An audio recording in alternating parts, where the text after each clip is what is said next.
오늘 오전에는 마태복음 22장 말씀을 읽겠습니다. 마태복음 22장 1절부터 제가 읽겠습니다. 예수께서 다시 비유로 대답하여 가라사대 천국은 마치 자기 아들을 위하여 혼인잔치를 베푼 어떤 임금과 같으니 그 종들을 보내어 그 청한 사람들을 혼인잔치에 오라 하였더니 오기를 싫어하거늘 다시 다른 종들을 보내며 가로되 청한 사람들에게 이르기를 내가 오찬을 준비하되 나의 소와 살진 짐승을 잡고 모든 것을 갖추었으니 혼인잔치에 오소서 하라 하였더니 저희가 돌아보지도 않고 하나는 자기 밭으로 하나는 자기 상업차로 가고 그 남은 자들은 종들을 잡아 능욕하고 죽이니 임금이 노하여 군대를 보내어 그 살인한 자들을 진멸하고 그 동네를 불사르고 이에 종들에게 이르되 혼인잔치는 예비되었으나 청한 사람들은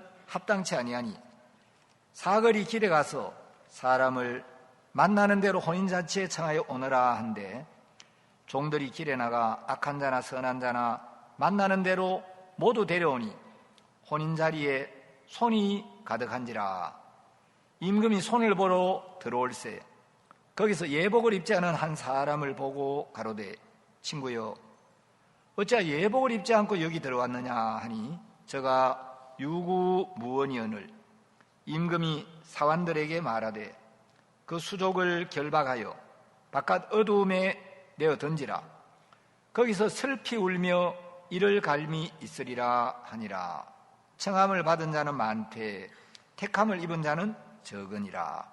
14절 말씀까지 읽었습니다.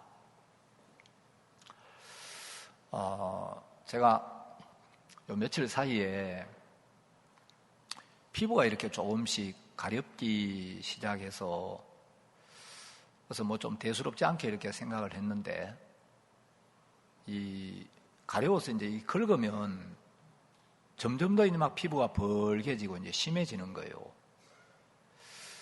제가 뭐 벌레한테 물린 적도 없고 또 누구하고 이제 접촉한 뭐 사람들하고 좀 접촉한 일도 없는데 이게 뭐지?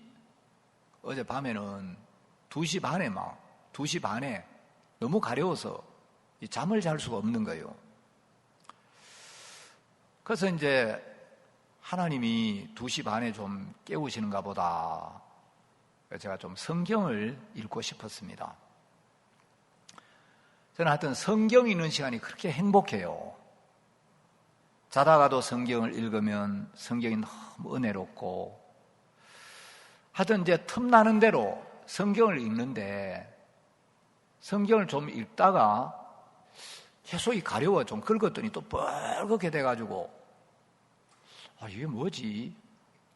그래서 혹시 이거 옴 아니야 하는 생각이 들어왔어요.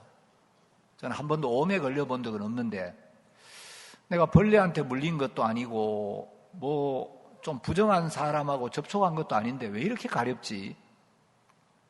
그래서 이제 인터넷에 옴에 대해서 좀 찾아보고 이 옴에 대한 이제 옴 증상 그 이미지를 쭉 찾아보니까 이게 옴 비슷한 거예요. 그래서 옴에 대해서 설명을 쭉 읽어보니까 옴이 특히 밤에 많이 가렵다는 거예요.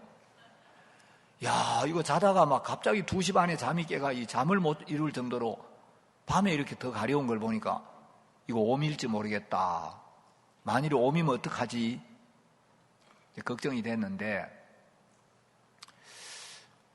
제가 옴 환자하고는 접촉한 적이 없어요. 또 본인도 모르게 뭐 옴을 가지고 있는 사람이 있을 수도 있지만 그래서 옴에 대해서 찾아보니까 요즘 또 옴에 걸린 사람이 많이 늘어난대요.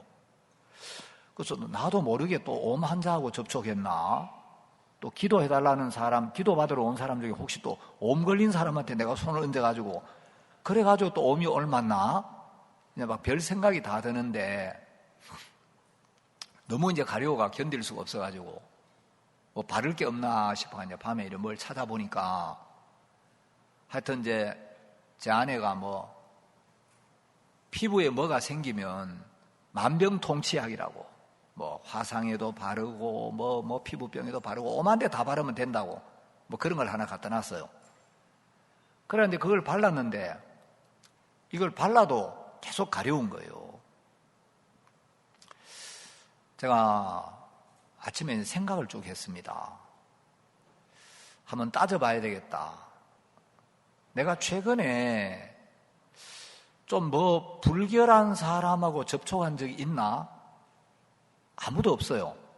제가 접촉한 사람들은 전부 예수님의 피로 죄를 씻은 깨끗하고 의롭고 거룩한 사람들밖에 없기 때문에 이 부정한 사람하고 접촉한 기억이 없고 내가 모기한테 물린 적도 없고 벌레한테 물린 적도 없고 뭐 산에 올라가서 뭐 온나무하고 접촉한 적도 없는데 근데 왜 이렇지 생각을 해보니까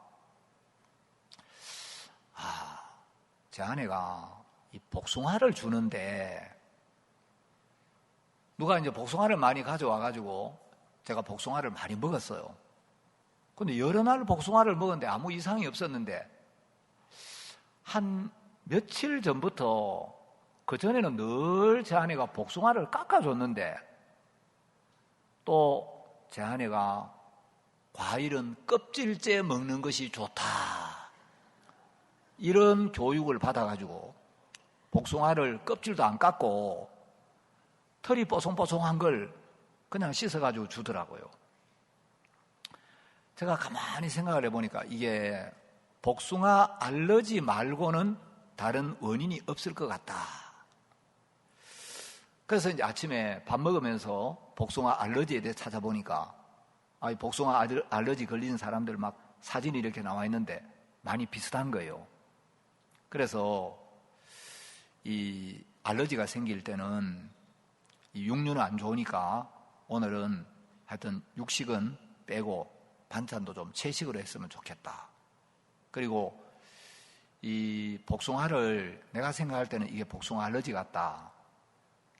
그래서 복숭아를 이 껍질째 이렇게 하지 말고 다음부터 깎아서 먹었으면 좋겠다.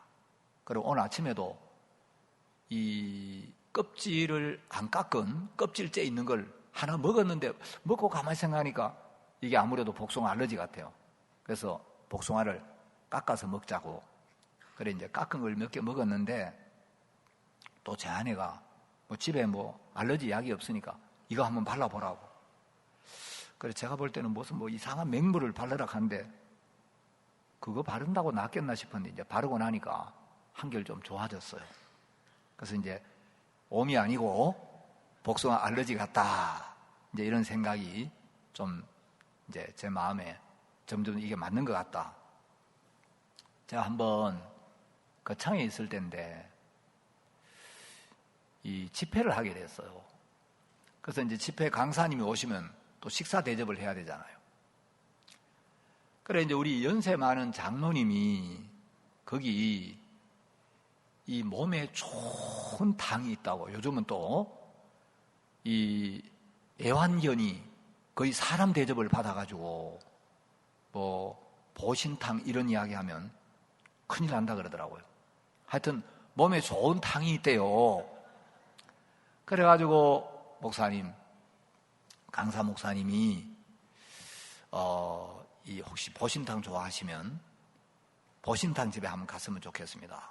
강사 목사님 막 식성이 아주 좋은 분이에요.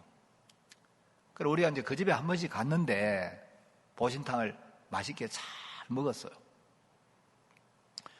잘 먹고 왔는데 보신탕을 먹고 오니까 1번으로 제가 막 배가 아프기 시작하고 피부에 막 반점이 생기고 토하고 막 제가 완전히 쓰러져가지고 1번으로 제가 완전히 쓰러져 버렸어요.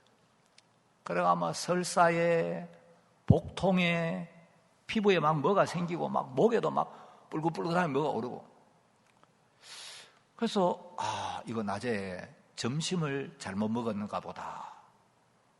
근데 이제 제가 쓰러지고 난 뒤 한 2시간 있다가 또 한 목사님이 아이고 나도 배가 아파 죽겠다 그러면서 막 배 아파 죽는다고 그러더니 이분도 쓰러졌어요. 또 좀 있다가 또 목사님이 한 분 나도 아파 죽겠다 그러면서 또 이분도 쓰러지고, 그런데 다 쓰러지는데 강사 목사님은 건재한 거예요. 이 강사 목사님은 하여튼 막 몸이 튼튼한 분이에요. 이 장교 출신인데, 그래 강사 목사님 말고는 다 쓰러지는데, 야 이거 왜 이럴까? 틀림없이 그 집 점심에 문제가 있다. 그래 우리가 전화를 했어요. 우리가 그 집에서 점심을 먹고 왔는데, 점심 먹고 와서는 우리 같이 먹은 사람들, 이 사람도 쓰러지고 저 사람도 쓰러지고 다 쓰러지고 막 전부 설사하고 배탈이 나고 막 피부에 뭐가 생기고 이러는데, 이거 음식에 문제가 있다. 그러니까 이 음식 주인 아줌마가 절대 그럴 리 없다고, 그런 소리 하지 말라고. 난 지금까지 음식을 수십 년 해왔지만 한 번도 그런 적 없었다고. 우리 음식 문제 아니라고. 그래 아니라고. 우리가 아침 먹고 오전에 아무 문제가 없었고 오후에 그 집에 점심 먹고 와갖고 그때부터 배가 아프고 탈이 났다고. 만일에 이제 그 집 음식에 문제가 있어가지고 그 집 음식 먹은 사람이 다 쓰러졌다 이러면 이제 역학조사 나오고 그 집 이제 식당 잘못하면 문 닫는 거예요. 그래가 이제 우리가 전화해가지고 그 집 음식점 주인이 문제가 있다고 그 음식에 문제가 있는 것 같다고. 안 그러고는 이럴 리가 없는데 그 음식점 문제 있는 거 아니냐 그러니까 이 아줌마가 막 펄펄 뛰면서 절대 그럴 리 없다고. 근데 제가 가만히 생각을 해보니까 다 쓰러졌는데, 강사 목사님은 그래도 끄떡없어서 다행이다 싶은데, 강사 목사님이 저녁 말씀을 마치고 내려오더니 얼굴이 노리 땡땡해져 생땀을 흘리면서 막 아이고 나도 죽겠다 하면서 강사 목사님이 쓰러진 거예요. 이분은 워낙 체력이 좋으니까 똑같이 먹어도 괜찮은데, 강사 목사님도 막 나 죽는다 그러고 막 춥다고 와들와들 떨고 막 이불 뒤집어 씌우라 그러고 여름인데 난리가 났어요. 그래서 제가 이제 이 보신탕 집에 문제가 있다. 이거는 손해배상을 청구하든지 이건 좀 따져야 되겠다. 그런 생각을 했는데 그 집에 전화까지 했는데, 제가 가만히 생각을 해보니까 다 쓰러지는데 식사 대접을 했던 제일 연세 많은 분이 장로님인데 장로님은 끄떡 없는 거예요. 이게 낮에 먹은 음식에 문제가 있으면 연세 많은 장로님이 제일 먼저 탈이 나야 되는데 장로님은 아무 이상이 없어요. 이걸 보니까 이게 보신탕 집에 문제가 있는 게 아니겠다. 그럼 어디에 문제가 있지? 그날 아침에 이 장로님은 아침 식사를 같이 안 하셨어요. 장로님이 집에 계시니까. 우리 사역자들만 집에서 아침을 먹었는데, 보신탕을 드신 장로님은 아무 문제가 없고 아침 식사를 같이 했던 우리 사역자들은 다 쓰러진 거예요. 이게 보신탕 문제가 아닌 것 같아. 그런데 아침 먹은 사람 왜 다 쓰러지지? 그때 삼천포에 어떤 전도사님이 계셨는데 이 전도사님이 제 아들 친구예요. 그래가 우리 집회한다는 소식을 듣고, 목사님 우리 삼천포에 아주 맛있는 이 굴이 많이 이렇게 좀 잡혀가지고 굴 한 박스 택배로 보내드리오니 맛있게 드시기 바랍니다. 그래 이제 생굴이 왔는데 아침에 우리가 생굴을 먹은 거예요. 삼천포에서 금방 잡은 굴, 너무 맛있다. 잘 먹었는데 보니까 문제가 이 굴에 있었던 거예요. 그러니까 이제 아침 먹은 사람 다 자빠지고 점심을 먹은 사람 중에 장로님이 아무 문제가 없는 걸 보면서 제가 이게 보신탕 문제가 아닐 수 있겠다. 그래 추적을 해보니까 이 굴에 문제가 있는 거예요.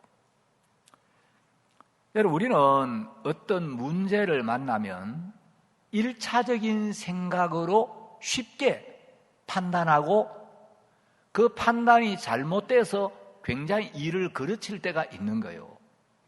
점심 먹고 배가 아프니까 이거는 점심에 문제가 있었어. 그런데 생각을 자세히 해보면 점심 먹은 사람 다 쓰러졌는데 연세 많은 가장 노약자인 장로님은 아무 문제가 없으시네. 이걸 보면은 이건 점심 문제가 아니야. 가만히 생각하니까 아침 먹은 사람이 다 쓰러진 거예요. 이건 아침 음식에 문제가 있었다. 아침 음식 뭐에 문제가 있었지? 뭐 나물 같은 거 이거 문제가 있을 리가 없고 이 생굴에 문제가 있었겠구나. 그러니까 나중에 보니까 이제 굴이 그 삼천포에서 굴을 사가지고 택배로 보냈는데 그 굴 중에 좀 상한 굴이 있었던 것 같아요. 그 여름에는 특히 이제 어패류는 조심을 해야 되는데, 여러분, 이제 우리가 신앙생활을 하면서 그냥 아무 생각 없이 교회를 다니고 말씀만 듣고 이래야 되는 게 아니고, 신앙생활 할 때 생각을 해야 돼요. 하나님은 우리를 사랑하셔서 매일 우리에게 말씀하시고 매일 우리를 위하여 일을 하시고 매일 은혜를 베푸시는데, 하나님만 일을 하는 게 아니라 이 악한 영, 세상에서 보통 악령이라 그러죠. 눈에 보이지 않는 악한 영도 우리가 믿음으로 살지 못하도록, 우리가 교회와 함께하지 못하도록, 복음을 위해 살지 못하도록 여러 가지 일을 해요. 우리 마음을 교만하게도 하고, 우리 마음에 의심도 불어넣고, 불신도 넣어주고, 부정적인 생각도 넣어주고, 교회와 멀어지기도 하고 여러 가지 일을 하는데, 내 마음에 어떤 생각이 들어올 때 이게 주님이 주시는 마음이냐 사탄이 주는 생각이냐, 이걸 구분해야 돼요. 옛날에 어떤 할머니가 수양회를 참석하셨어요. 수양회 참석해서 복음을 듣고 구원을 받으셨어요. 야, 내가 이 노년의 구원을 받아서 예수님의 피로 내 모든 죄를 씻음 받고 하나님 보시기에 전혀 거리낌이 없는 의인이 돼서 내가 이제 영원한 생명을 얻고 이 세상 떠날 때 하늘나라에 갈 수 있는 사람이 됐구나. 내가 그 영원한 천국에 갈 수 있는 은혜를 입었구나. 너무너무 기뻤어. 수행을 마치고 참 평안하고 기쁘고 감사하고 천국에 대한 소망을 가득 담고 내려가는데 멀미가 나기 시작하는 거예요. 그럼 멀미가 나가지고 막 할머니가 나 지금 막 속이 미스거리고 토할 것 같다. 비닐봉지 하나 없느냐고. 마침 어떤 자매님이 아이고 할머니 여기 비닐봉지가 있다고 여기 토하시라고. 그래 할머니가 막 비닐봉지에 토해가지고 좀 토하고 나니까 좀 시원한 거예요. 그래서 이제 운전하는 사역자가 속도를 좀 줄이고 창문을 열고 이제 가는데 할머니가 한참 가시다가 내 이빨 막 꽥꽥거리고 토하다 보니까 할머니 금리빨이 빠져가지고 그 이빨을 토한 데 같이 담아가지고 버렸는데 내 이빨, 내 금리빨. 그래가지고 무슨 금리빨요? 아까 내가 토하다가 그 토하는데 이빨이 함께 빠져나가가지고 그 이빨을 찾아야 된다는 거예요. 그래 차를 돌려가지고 다시 할머니 토한 거 비닐봉지 싸가지고 버린 곳으로 와가지고 막 형제자매들 내려가 수색을 했어요. 그래 이제 차 밖에 그 뭐 버렸으니까 봉지가 금방 보이죠. 그래가 이제 봉지를 찢어가지고 이제 헤집어 보니까 거기에 그 귀한 금리빨이 있는 거예요.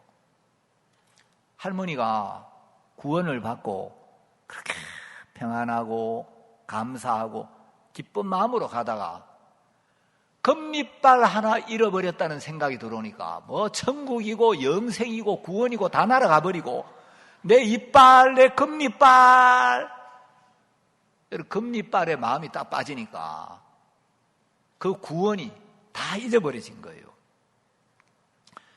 우리는 하찮은 것 때문에 예수님을 잊어버리고 그 은혜를 잊어버리고 하나님 약속을 잊어버리고 구원을 경홀히 여길 때가 있는 거예요. 근데 어떤 사람은 내가 어려움이 있어도 어려움이 있지만 내가 구원을 받았어. 내가 예수님 안에 있어. 예수님 나와 함께 하셔. 내가 때로 가난할 때도 있고 어려울 때도 있고 돈이 없을 때도 있고 병들 때도 있지만 예수님이 나와 함께 계셔. 마태복음 28장 마지막에 보면 볼지어다 내가 세상 끝날까지 항상 너희와 함께 있으리라. 자, 예수님이 세상을 떠나시면서 볼지어다 잘 봐라. 내가 세상 끝날까지 너희와 항상 함께 있으리라. 여러분, 세상 끝날까지 항상 함께 있으면 여러분이 어려울 때도, 여러분이 병들었을 때도, 여러분이 시험이 들었을 때도, 여러분이 피곤할 때도, 여러분이 깨어있을 때나 잠잘 때나 항상 예수님이 함께 계신다는 거죠. 자, 시편을 하나 더 찾아봅시다. 시편 48편 14절. 시편 48편 14절에도 보면 이 하나님은 영영이 우리 하나님이시니 우리를 죽을 때까지 인도하시리로다.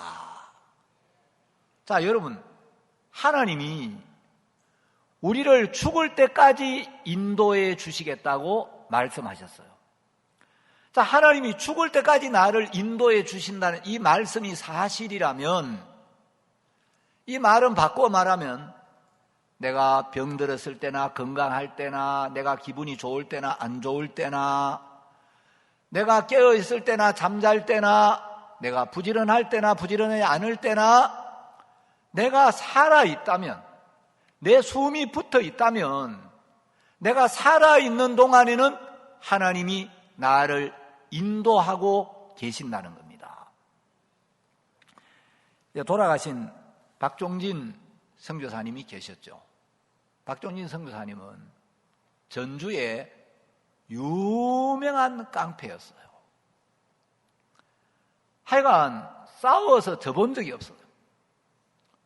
그래서 상대방이 때리려고 주먹이 들어오면 이 선교사님은 주먹이 슬로 비디오로 보인대요. 하여튼 몸도 건장하고 이분이 구원을 받았어요. 옛날에 이제 그 술집에 뭐 기도라 그럽니까? 그걸 봐주고, 그래서 이제 술집에 가고 술 마시고 외상 꺼놓고 외상값 안 갚으면 외상값 받아내주는 그런 일을 했대요. 근데 구원을 받고 나니까 이제 내가 하나님의 아들인데, 하나님의 아들이 하나님을 믿고 하나님 아들답게 살아야지. 이 구원받은 사람이 술집 주인에게 고용이 돼가지고 술값 안 낸 사람 술값 갚으라고 막 협박하고 언제까지 갚을 거냐고, 내가 이게 불편하다. 그 일을 딱 접어버렸어.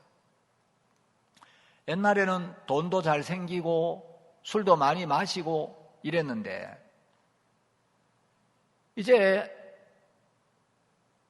이 주님이 불편한 마음을 주셔가 직장을 딱 이제 그만두고 나니까 벌이가 없잖아요.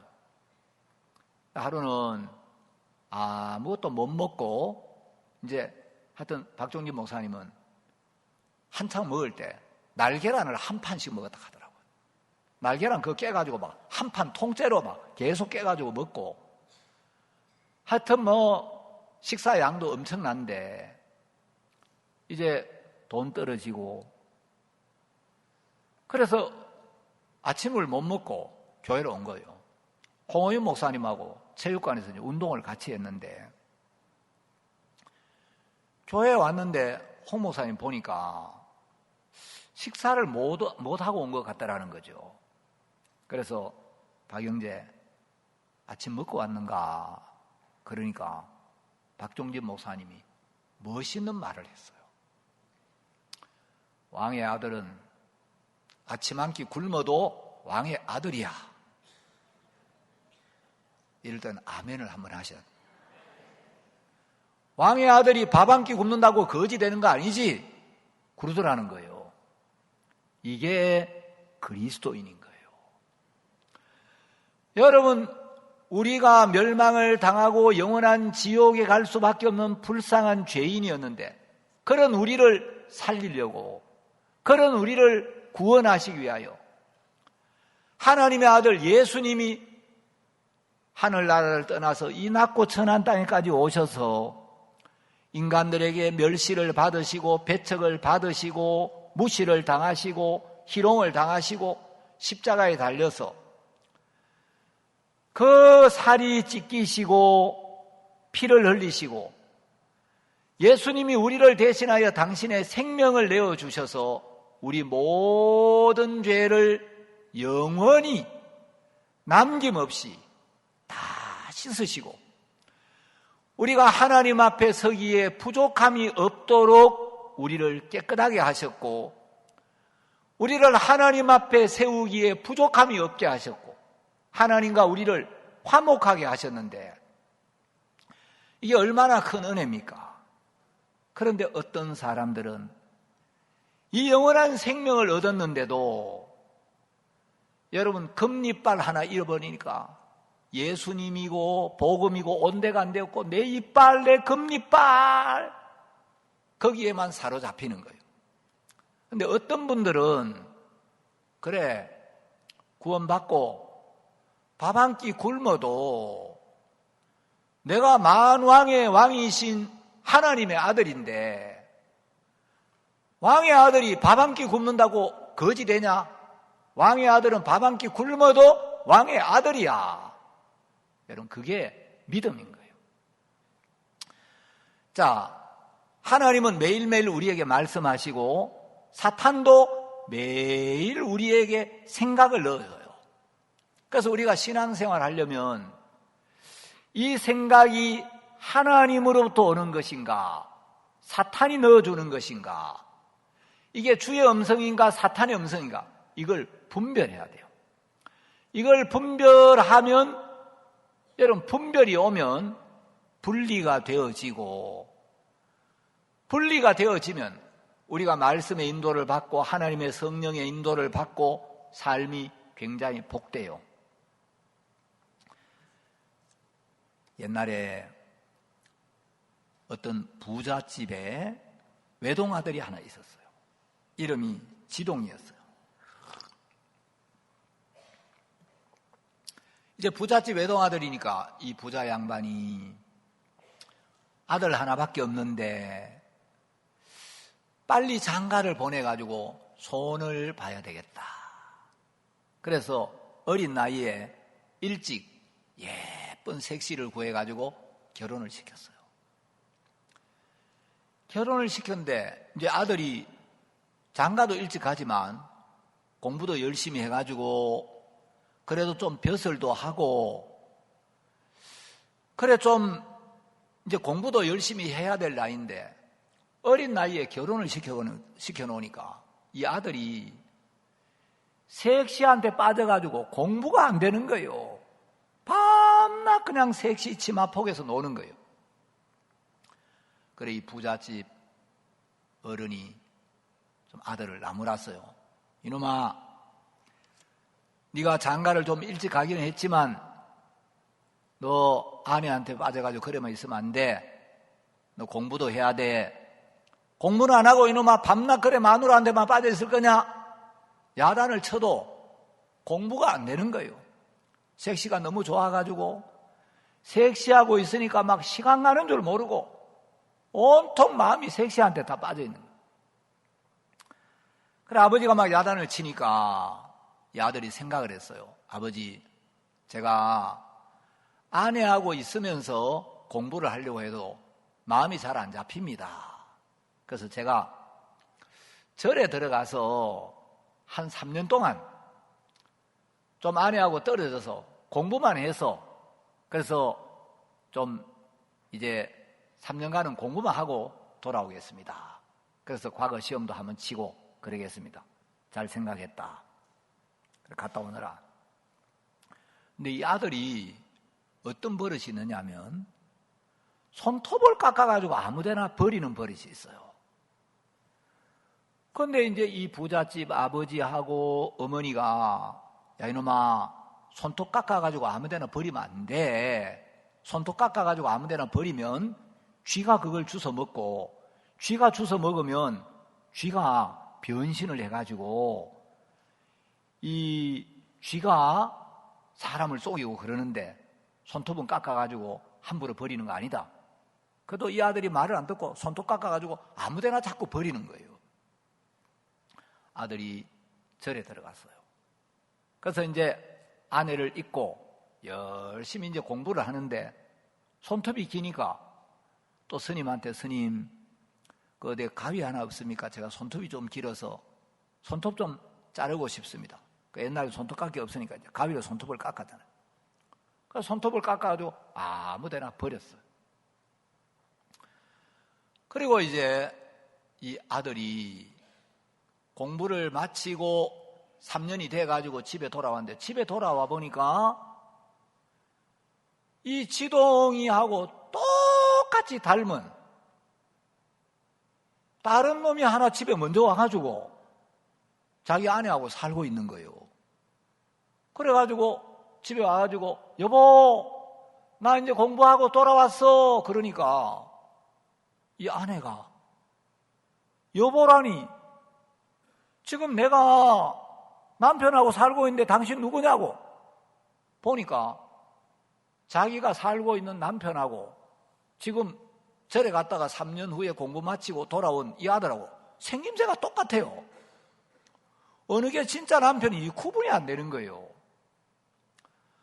그래가지고 이제 집에 먼저 와 있던 이 이제 이 남편은 어떻게 됐는가 보니까 절에 공부하러 간다고 갔는데 중간에 어느 날 집으로 돌아온 거예요. 그래 아내가 아니 당신 공부하러 3년 동안 절에 들어간다 그러지 왜 이렇게 일찍 왔냐고. 내가 절에 가서 3년 동안 공부를 하고 공부를 마치고 오려고 했는데 몸이 아파가지고 도저히 내가 있을 수가 없어서 집에 와서 좀 내가 몸을 좀 돌보고 내가 좀 쉬어야 할 것 같아가지고 왔다고. 그래 이 부잣집 외아들이 공부하러 갔다가 중간에 몸이 안 좋아 왔다니까. 부잣집이니까 몸에 좋은 약초, 몸에 좋다는 거는 온갖 걸 다 해먹인 거예요. 그래가지고 이제 이 남편, 이제 중간에 돌아온 남편하고 살고 있는데 어느 날 3년이 지난 뒤에 남편하고 똑같이 생긴 사람이 와가지고 내가 남편인데 세상에 어떤 놈이 와가지고 지금 남편 행세를 하느냐고. 그래가지고 이제 먼저 와서 살고 있는 남편하고 3년 뒤에 공부를 마치고 왔다는 남편하고 생김새가 똑같으니까 구분이 안 되는 거예요. 그리고 이 아내가 이 사람이 내 남편인지 저 사람이 내 남편인지 판단이 안 서요. 그래가지고 이제 이 부모님이 내 아들은 귀 밑에 사마귀가 있는데 사마귀가 있는지 없는지 확인해 보자. 그러니까 둘이 다 똑같이 귀 밑에 사마귀가 있어. 이 사마귀 똑같고. 그래서 또 우리 아들은 배꼽 옆에 점이 하나 있는데 누가 진짜인가 확인해 보자. 그래가 조사를 해보니까 둘이 다 똑같이 배꼽 옆에 점이 있었어요.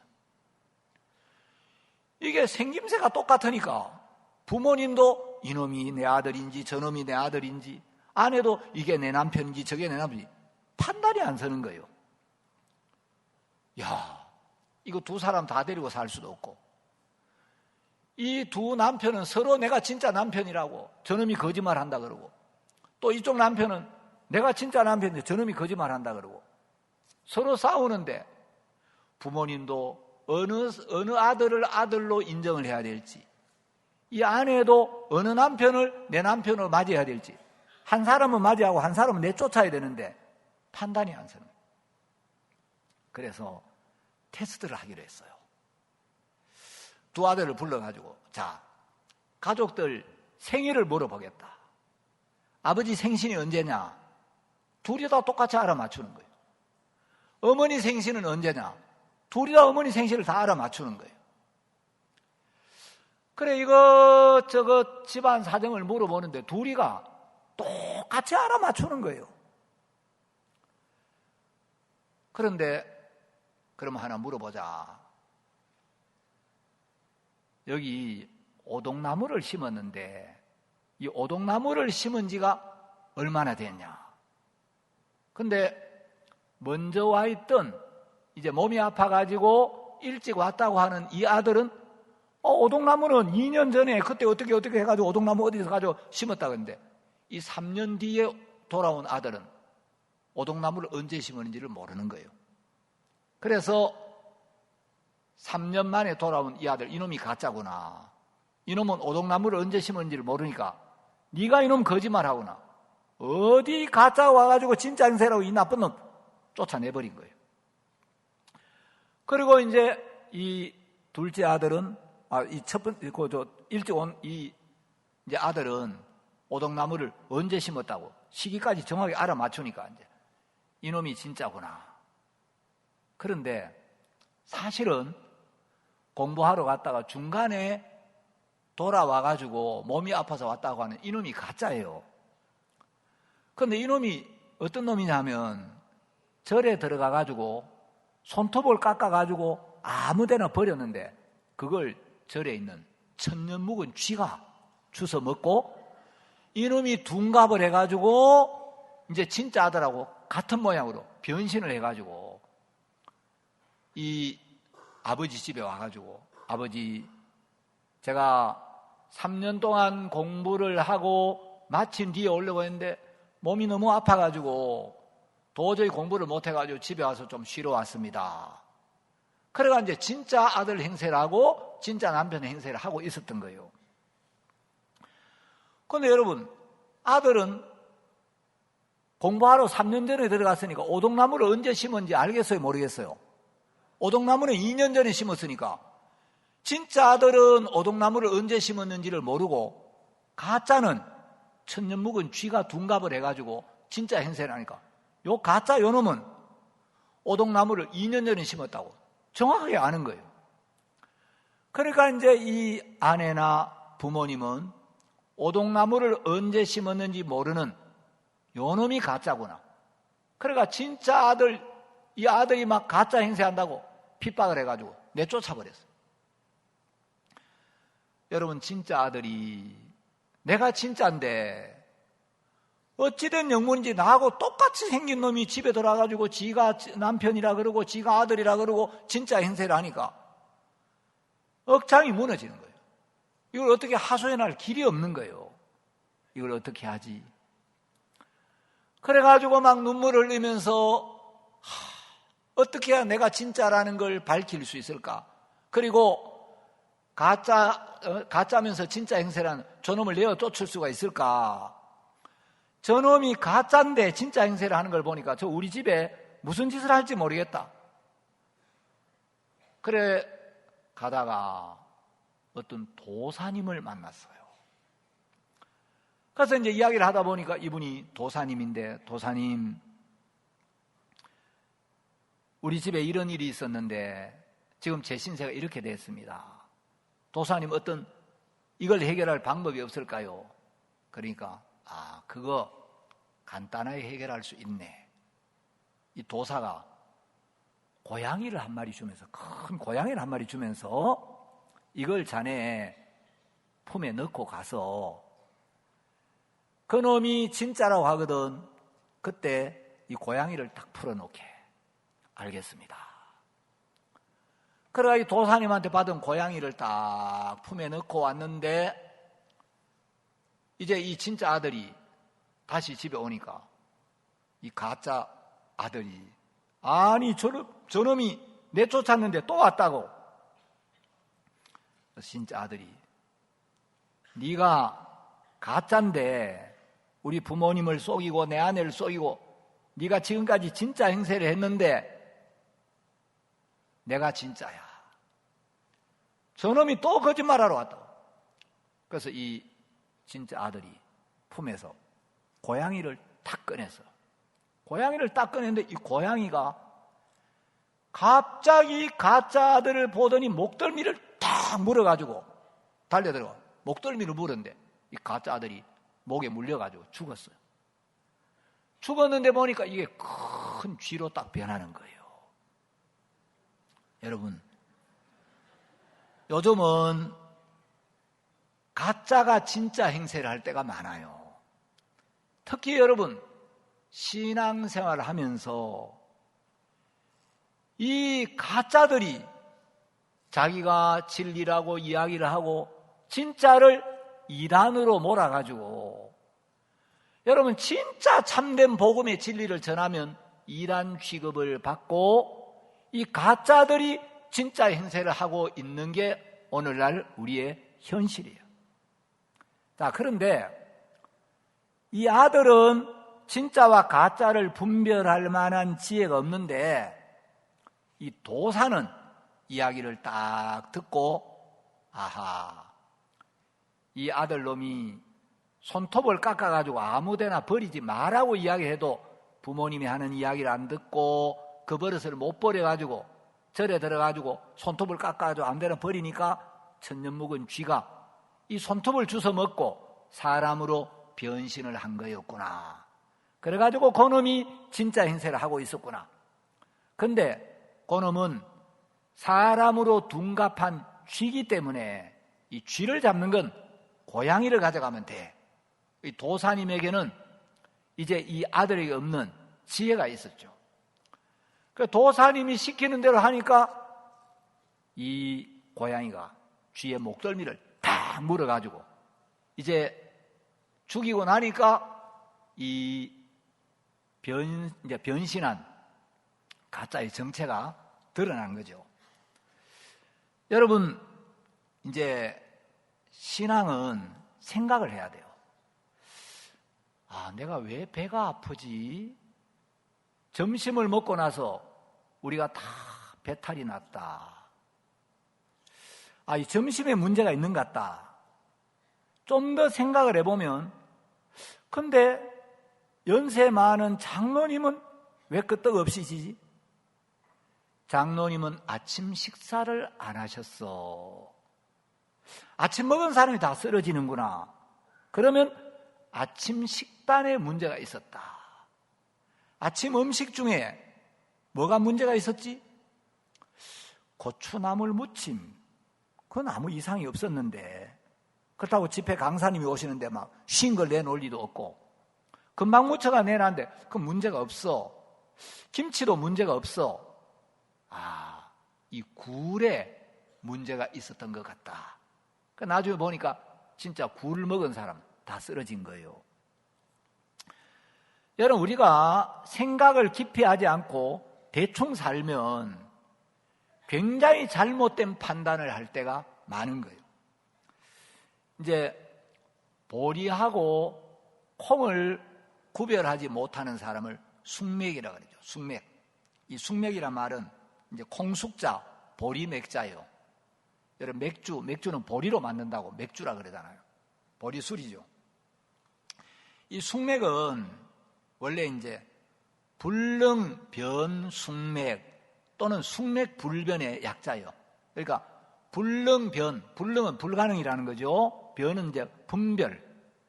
콩과 보리를 구분하지 못한다. 그걸 이제 불능변숙맥 또는 불변숙맥. 콩하고 보리를 구분하지 못한다. 그러다가 이제 앞에 자는 떼버리고 요즘은 이제 콩인지 보리인지 이 분별을 못하는 사람, 분별 없는 사람을 숙맥 같다 이렇게 이야기하는데, 여러분 농사를 짓는 사람은 콩과 보리를 구분할 줄 알아야 돼요. 농사 짓는 사람이 이게 콩인지 보리인지 그 구분 못하면 농사를 지을 수가 없죠. 옛날에 어떤 사역자 간증을 들은 적이 있는데, 이 사역자가 어렸을 때 아버지가 서랍에 돈을 넣어 놓으시는 걸 알았어요. 그래서 이제 아버지가 돈을 저기 넣어 놓으시는데 돈을 좀 꺼내야 되겠다. 그래가지고 의자를 딛고 올라가가지고 아버지가 이제 돈을 넣는 그 서랍을 싹 열었는데 거기 보니까 씨앗 봉지가 2개가 들어있었어요. 하나는 배추씨고 하나는 무엇인데, 서랍을 열어가 이렇게 보니까 서랍에 돈이 안 보이고 씨앗 봉지가 2개 있는 거예요. 그래서 이 봉지 안에 혹시 아버지가 돈을 넣어 놓으셨나. 그래가 이제 봉지를 꺼내가지고 본다고 보다가 이 봉지를 쏟아가지고, 여러분 배추씨하고 무씨는 외형상으로 보면 구분이 잘 돼요, 안 돼요? 거의 비슷해요. 구분이 안 돼요. 그래가 이제 배추씨는 배추씨대로 무씨는 무씨대로 따로 담아놨는데 이걸 쏟아가지고 방바닥에 다 이제 막 쏟아가지고 쓸어 담아가지고 겉보기에 비슷해 보이니까 그냥 반은 배추씨 봉지에 반은 무씨 봉지에 담아 놓은 거예요. 그래 아버지는 배추씨 봉지에 담겨 있는 건 배추씨고 무씨 봉지에는 무씨가 담겨 있다고 생각을 하고 이제 배추 따로 심고 무를 따로 심었어요. 근데 어느 날 이 사역자가 이제 싹이 올라올 때 가보니까 아버지가 무씨, 배추씨 밭에 앉아가지고 담배를 꺼내가지고 피우고 계시는데 아버지가 도대체 이해가 안 가는 표정으로 배추를 심었는데 거기 무하고 배추가 같이 올라오고 무를 심었는데 그 배추가 올라오니까 이게 어찌된 영문이지. 아버지가 그걸 보면서 담배를 참 이상한 일도 다 있다. 어째 이런 일이. 그러고 계시더라는 거죠. 여러분, 의사는 병든 사람과 건강한 사람을 구분할 줄 알아야 되고, 목자는 양과 염소를 구별할 줄 알아야 돼요. 여러분, 여자가 자기 남편인지 다른 남자인지 그거 구분 못하면 문제가 심각해지겠죠. 이제 목사님이 말씀하시기를 군대 가면 통신병이 있는데 이 신출내기 통신병하고 고참 통신병하고 다른 게 있는데 이 통신을 받을 때 신출내기 통신병은 이게 적이 아군을 교란하기 위해서 보내는 신호인지 아군 신호인지 이걸 구분을 잘 못한다는 거죠. 그러니까 통신이 오면 무조건 받는 거예요. 근데 고참은 아무것도 안 하고 노는 같아도 이건 적이 아군을 교란하기 위하여 보내는 신호다. 이거는 아군 신호다. 이걸 구분한다는 거죠. 자, 통신병이 적이 보내는 신호인지 아군이 보내는 신호인지 그걸 모르고 무조건 다 받아주면 이거는 굉장히 문제가 생기죠. 여러분, 많은 사람들이 신앙이 잘 안 되는 이유 중에 하나는 뭐냐면 사탄의 음성은 정확하게 듣고 하나님의 음성은 대충 듣는 거예요. 자, 내 마음에 이게 사탄이 주는 생각이냐 하나님의 말씀이냐 이게 사탄의 음성이냐 하나님의 음성이냐 이걸 정확하게 식별할 줄 알아야 돼요. 이제 홍유 목사님 그 딸 홍보라 자매가 구원받은 간증을 제가 들은 적이 있어요. 그 이제 보라가 이제 사역자 딸이니까 태어날 때부터 이제 교회 안에서 태어났죠. 소위 말하는 모태 신앙이에요. 태어나 보니까 아버지는 목사님이고 엄마는 사모님이죠. 교회 안에서 자랐고 어려서부터 복음을 수없이 많이 들었어요. 그런데 이제 복음을 너무 많이 들어가지고 예수님이 십자가에 못 박혀서 우리 죄를 다 사하셨어. 그래서 죄가 없어. 죄가 없다는 답은 아는데 얘 속에 영적인 냄새가 안 나는 거예요. 예수님이 안 나타나는 거예요. 죄만 없다 그러지 예수님이 나타나고 예수님이 일을 하는 걸 볼 수가 없는 거예요. 그래서 이제 이 목사님 이제 부부가 자세히 얘를 살펴보면서 얘가 구원이 아닌 것 같다. 얘가 이론 같다. 만일에 얘가 구원인 줄로 알고 있다가 진짜 하나님 앞에 섰을 때 구원이 아니면 어떡하지? 그래서 이제 자세히 관찰하면서 얘는 구원이 아니구나. 그래서 어느 날 보라야, 너 구원 아니야. 너 이번 수양에 가서 목사님들 말씀 마음을 쏟아 듣고 너 구원 다시 받아야 돼. 아빠, 예수님 죄 다 가져가셨다 그랬잖아요. 죄 없다 그랬잖아요. 나 그거 믿어요. 근데 넌 주님이 안 나타나. 너 죄만 없다고 이야기하지 죄를 씻어주신 하나님을 믿고 네가 살질 않아. 죄 없다는 건 뭐 붙들고 있지. 죄를 씻어주신 하나님을 믿고 네가 하나님의 인도를 받아야 되는데 네 속에는 하나님이 나타나 일하는 걸 볼 수가 없어. 구원 다시 받아. 수양해가지고 말씀을 들었는데 들어보니까 다 알고 있는 그 복음이고 다른 복음이 없는 거예요. 나 저거 다 아는데, 저 어릴 때부터 수없이 듣고 다 아는데 왜 아빠가 구원이 아니라 그러지? 수양회를 갔다 왔어요. 보라야, 너 구원 받았어? 아빠, 내가 알고 있는 거하고 이번에 수양회 목사님들 말씀 드리는 거 다 똑같은 건데 나 다 알고 있어요. 알고 있는 게 중요한 게 아니고 네가 진짜 마음으로 믿어야 돼. 너 마음 좀 낮춰야 돼. 너 다시 구원 받아야 돼. 그 다음 수양회 또 갔어요. 또 들어보니까 또 다 알고 있는 복음, 뭐 별다른 게 없는데 아빠가 아니라 그러니까, 야, 이번에 수양회 마치고 또 집에 가면 엄마 아빠가 너 이번에 구원 받았어? 진짜 죄사함 받았어? 너 천국 갈 수 있어? 또 물으실 텐데 어떡하지? 그래가 이제 수양회 때마다 구원을 여러 번을 받았다 그러고 아빠는 아니라 그러고 자기는 받았다 그러고 아빠는 아니라 그러고. 그래 어느 날 만일에 내가 아무러면 아빠가 나를 더 정확하게 아실 텐데 내가 만일에 구원이 아니라면 난 복음을 너무 잘 알고 있고 어릴 때부터 수없이 들었는데 구원이 아니라면 나는 어떡하지? 어떻게 해야 구원받을 수 있지? 그러면서 어떤 생각이 들어오느냐 하면 내가 왜 목사님의 딸로 태어났을까? 차라리 내가 아무것도 모른다면 교회 처음 왔을 때 그냥 이모들이 죄라는 건 이런 거야. 하나님이 그래서 율법을 주셨어. 그리고 예수님을 통해 우리 죄를 다 씻어 놓았어. 내 마음이 백지 같아서 이모들이 교제해주는 말씀이 내 마음에 그대로 기록될 텐데 난 복음을 다 알고 있는데 아니라고 하니까 내가 왜 사역자의 딸로 태어났을까? 사역자의 딸로 태어난 것 때문에 내가 복음을 너무 많이 듣고 너무 잘 알고 있기 때문에 나 같은 케이스는 구원받기가 더 어려워.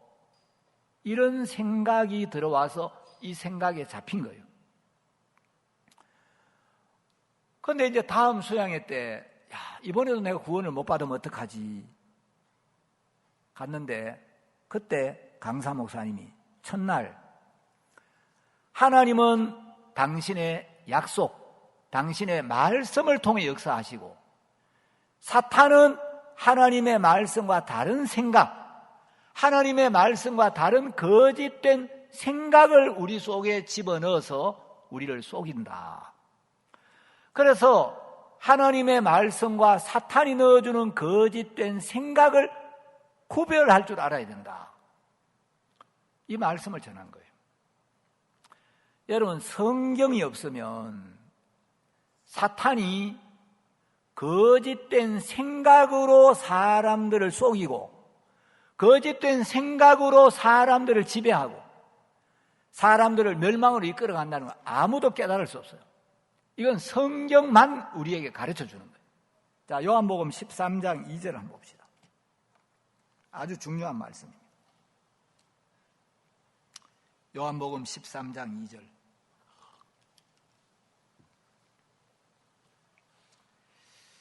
마귀가 벌써 시몬의 아들 가룟 유다의 마음에 예수를 팔려는 생각을 넣었더니, 자, 여기 보니까 여러분 거기 밑줄을 한번 쳐보세요. 마귀가 하는 단어에다 밑줄을 쳐보세요. 마귀가 벌써 시몬의 아들 가룟 유다의 마음에, 자, 마음에 밑줄을 쳐보세요. 그 다음에 예수를 팔려는 생각을 넣었더니에다가 밑줄을 쳐보세요. 자, 그럼 밑줄 친 부분만 읽으면 마귀가 마음에 생각을 넣었더니 이렇게 되죠. 자, 마귀가 가룟 유다의 마음에 예수를 팔려는 생각을 넣었어요. 생각을 넣어주니까 생각이 들어오고 생각이 일어나죠. 자, 이거는 가룟 유다의 마음에서 일어나는 생각이지만 이건 가룟 유다 자신의 생각이에요. 마귀가 넣어준 거예요. 그러면 이 생각의 주인이 누구예요? 이 생각의 주인이 마귀라는 거예요. 가룟 유다 마음에 들어왔고 가룟 유다 마음에서 올라오는 생각이지만 이 생각은 가룟 유다 자신의 생각이 아니라 마귀가 넣어준 거라요. 이 생각의 주인, 생각의 배후가 있다는 거죠. 제가 안산에 있을 때 어떤 형제가 있었어요. 딸아이 이름이 한나인데 형제님이 주일날 예배를 안 나왔어요. 무슨 바쁜 일이 있는가 보다. 바쁜 일이 있어도 좀 예배를 안 나오면 좀 예배 못 나간다고 좀 연락이라도 하지. 자기가 안 나오고 싶으면 안 나오고 나오고 싶으면 나오고 신앙을 좀 이렇게 하나. 다음 주는 오겠지. 그 다음 주도 안 나온 거예요. 2주나 안 나오니까 주일만 우리가 예배가 있는 거잖아요. 수요일도 있고 작년에도 있고 한데 2주를 안 나오니까 제가 전화를 했어요. 한나가 전화를 받았어요. 여보세요. 한나야, 목사님이야. 아빠 계셔? 네, 계세요. 그때 한나가 한 6살, 7살쯤 됐어요. 아빠 좀 바꿔줘. 네. 근데 시간이 10초, 20초, 30초, 1분 정도 지나도록 전화를 안 받아요. 화장실에 있나? 그래 좀 늦게 받을 수도 있지. 한 1분쯤 있다가 한나가 아빠 안 계세요 그러는 거라. 그래 얘가 이제 어리니까 한나야 너 아까는 아빠 계신다 그랬잖아. 근데 왜 지금 안 계신다 그래? 그 얘가 대답을 하면 가만히 있는 거예요. 그래서 제가 이제 계산이 나오는 거죠. 아빠가 집에 계시는데 아빠한테 가서 아빠 목사님 전화 와서 전화 받아 그러니까 아빠가 없다 그래. 자, 그러니까 한나는 아빠가 없다 그래 하니까 아빠 안 계세요 하고 거짓말 했죠. 이게 한나 스스로의 생각이에요. 아빠가 넣어준 거예요. 이건 한나 자신의 생각이 아니고 아빠가 뒤에서 목사님한테 없다고 이야기해 하고 넣어준 거죠. 그런데 한나는 자기가 그렇게 스스로 말하는 줄 알지만 실제로는 그 한나의 생각이 아니고 아빠가 몰래 넣어준 거예요. 여러분, 가룟 유다 마음에 마귀가 예수를 팔려는 생각을 넣어준 거예요. 여러분, 우리가 구원을 받아도 구원받고 하나님의 인도를 받고 말씀의 인도를 받고 교회와 종들의 이끌림을 받는 사람이 있고 구원을 받아도 주의 인도를 받지 아니하면 사탄이 생각을 넣어서 우리를 속이고 그 생각으로 우리를 지배하고 그 생각을 통하여 우리를 자신의 종으로 삼는 거예요. 물론 그렇다고 구원이 상실되는 건 아니에요. 구원은 우리의 행위와 상관없이 하나님 은혜로 받았지만 우리의 삶은 하나님의 말씀을 듣고 하나님을 믿고 말씀의 인도를 받고 성령의 인도를 받을 수가 있고, 반대로 구원은 받아도 우리 삶은 사탄의 음성을 듣고 사탄의 인도를 받을 수가 있는 거예요. 우리 윤원영 형제 딸내미 은하가 이제 몇 달 전에 구원을 받았잖아요. 교회 안에서 태어났고 교회 안에서 자랐고 링컨을 다녔어요. 단기도 갔다 왔어요. 근데 이제 구원을 안 받은 거예요. 그래 어떤 일로 이제 마음이 막 다쳐가지고 나 이제 절대 교회 안 나간다. 아빠한테 막 교회 교자도 꺼내지 말라고. 그래서 이제 마음의 빗장을 굳게 닫고 있었는데 어느 날 윤영재가 이제 교회를 왔다 가면서 아내하고 집에 가는데 차 타고 가면 교제를 했대요. 당신 오늘 목사님 말씀 어떻게 들었나?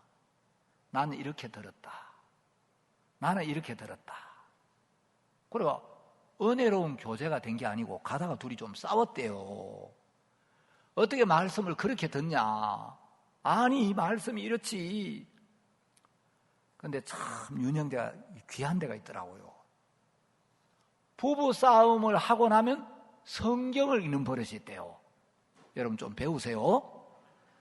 부부 싸움하고 나면 어떤 사람 막 그냥 화가 나가지고 뭐 집 밖으로 나가거나 막 에이 그러고 막 이러는데 이 형제는 싸우고 나면 성경을 보는 버릇이 있대요. 그날 이제 집에 가서 좀 성경을 보고 싶은데 딸내미가 오랫동안 교회를 안 나오고 마음을 닫고 있으니까 마음이 안타깝고 마음이 쓰이고 이랬는데 딸내미한테 한번 같이 기도하자고 이야기를 해볼까. 그래가 그 전에는 막 아예 교회 교자도 못 꺼냈겠는데 그날 이제 딸내미한테 이제 은하야 오늘 아빠하고 같이 기도 좀 할래. 그러니까 막 울면서 아빠. 그래 이제 우는 걸 보니까 아 얘가 무슨 좀 어려움이 있는가 보구나. 직장에서 막 굉장히 이제 마음에 스트레스를 받아가지고 어려운데 어디 하소연할 데도 없고 그도 이제 교회에서 하는데 들은 게 있잖아요. 그래서 내가 이렇게 어려운데 아빠 사실 내가 구원에 확신이 없다. 너 목사님하고 와서 한 30분만 교제해라.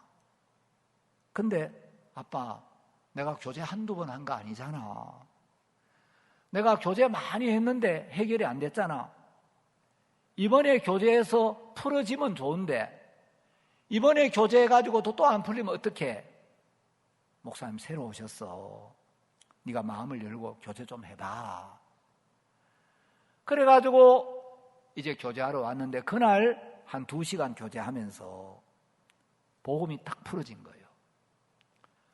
구원을 딱 받고 나니까 내가 뭐 은하보고 모임에 와라, 성경을 많이 읽어라, 말씀을 자주 들어라 그런 이야기 안 했는데 이 윤영재가 보니까 딸내미가 너무 달라졌다는 거예요. 새벽기도 말씀을 다운받아가지고 어떤 데는 7번씩 들었다는 거죠. 그리고 구역예배가 할 때 이제 그 집에서 구역예배를 드리게 됐는데 예배 드리러 갈 때는 그랬대요. 아빠 나보고 간증하라 그러지 마. 알았어 내가 안 시킬 테니까. 그날 갔는데 아빠 나 간증하고 싶어. 간증을 했어요. 자, 여러분들이 다른 사람 간증을 이래 들을 때 분석을 하고 분별을 해야 돼요. 자, 은하가 만일에 그날 아빠 나 교제 한두 번 한 거 아니었잖아. 교제해도 안 됐잖아. 자, 이건 여러분 주님의 음성 같습니까? 사탄의 음성 같습니까? 교제 한두 번 한 거 아니었잖아. 교제 많이 했는데 안 됐잖아. 이번에도 교제해가지고 안 되면 이건 사탄으로부터 오는 마음이에요. 만일에 그때 그 생각을 따라갔더라면, 그 생각을 받아주고 그 생각이 마음에서 교제하고 싶은 마음을 이겼더라면 구원을 못 받았겠죠. 자, 교제를 받아서 이 문제가 해결되면 얼마나 좋을까? 교제하고 싶은 마음도 있는데, 사단은 아빠가 목사님하고 교제 한번 해, 그 음성을 받아들이면 너무 좋은데, 사탄은 그 이야기를 들을 때 교제 여러 번 했었잖아. 그런데 교제 가지고 안 풀리면, 자, 사탄은 그 생각을 넣어주는 거예요. 자, 그때 이제 우리가 그 생각을 잘라내고, 이게 사탄으로부터 오는구나, 그 은하는 잘 모르죠. 그때 부담이 있지만 그 부담을 꺾고 아빠의 말씀에 이끌림을 받았을 때 하나님이 준비한 은혜를 입더라는 거죠. 자, 우리가 이제 이런 감정을 이렇게 분석을 해보면, 하나님은 우리에게 은혜를 입히기 위하여 말씀을 하시는데, 사탄은 내가 교제 많이 받았잖아, 이번에 교제에서 또 안 되면, 이런 생각을 일으켜서 말씀 앞에 나오는 걸 막는 일을 하는 거예요. 자, 그래서 이제 보라가 말씀을 들었는데, 이제 수양에 와가지고 말씀 들었는데 또 아빠한테 오면 아니라 그러고, 또 수양에 와서 또 말씀 막 들었는데 아빠한테 오면 아니라 그러고, 이러니까 내가 왜 사역자의 딸로 태어났을까? 차라리 내가 아무것도 몰랐다면 그냥 교회에 와서 내 마음이 백지 같아서 이모들이 전해주는 복음을 그대로 내 마음에 새길 수가 있을 건데, 나는 다 알고 있는데, 복음을 수없이든 너무 잘 알고 있는데 아빠는 아니라 그러니까 나 같은 케이스는 구원받기가 너무 어렵겠다. 나는 다른 사람보다 구원받기가 더 어려워. 자, 여러분, 이게 사탄의 음성이에요. 하나님의 말씀이 없으면 우리는 사탄에 속아도 속는 줄을 몰라요. 사탄은 늘 내가 보기에 합당해 보이는 생각을 넣어줘요. 디모데전서 2장 4절에 보면, 하나님은 모든 사람이 구원을 받으며 진리를 아는 데 이르기를 원하시느니라. 자, 여러분, 하나님은 하나님 편에서 보면 모든 사람이 구원을 받으며 진리를 아는 데 이르기를 원하신다는 거죠. 자, 모든 사람, 모태신앙이고 어릴 때부터 복음을 수없이 들었고 교제 엄청 많이 했고 그래도 안 풀렸을지라도 하나님의 말씀은 그런 사람도 모든 사람 안에 포함이 되는 거예요. 생각이 복잡하든 마음이 강팍하든 영적인 데 관심이 없든 지금까지 내가 마음을 닫고 있었든 어쨌든 하나님은 그럴지라도 인간들의 상태, 인간들의 모습과 상관없이 하나님의 마음은 모든 사람이 구원을 받으며 진리를 아는 데 이르기를 원하시는데, 사탄은 너는 복음을 너무나 잘 알고 있기 때문에, 어릴 때부터 수없이 들었는데도 아니라고 하기 때문에 너 같은 케이스는 구원받기가 특별히 더 어려워. 자, 사탄이 볼 때는, 사탄은 늘 우리가 볼 때 너무 합당해 보이는 생각을 넣어주는 거예요. 그런데 여러분, 그건 거짓말이에요. 자, 사탄에게 속지 않는 방법은 하나님의 말씀을 여러분 마음에 세워야 되는 거예요. 하나님 뭐라고 하시나? 이게 하나님 말씀이냐? 그러니까 이제 보라가 한번 수양회를 갔는데, 강사 목사님이 하나님은 말씀을 통해 역사하시고 사탄은 말씀과 다른 거짓된 생각으로 사람들을 속인다. 이걸 분별해야 된다. 그래서 그 말씀을 들었어요. 근데 보라가 막 뛰어놀다 보니까 그 말씀이 문득 딱 떠오르면서, 나는 복음을 너무나 많이 들었고 복음을 너무나 잘 알고 있고 여러 번 구원을 받았다가 아니라 그러고 받았다가 아니라 그러고 이래서 나 같은 케이스는 구원받기가 더 어려워. 이게 내 생각이구나.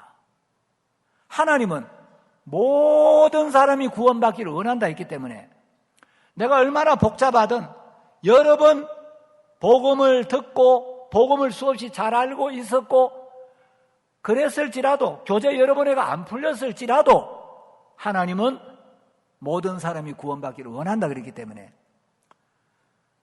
하나님은 나에게도 은혜 베풀기를 원하는데 사탄은 너는 이런 조건, 이런 이유, 이런 문제 때문에 너는 구원받기 어려워.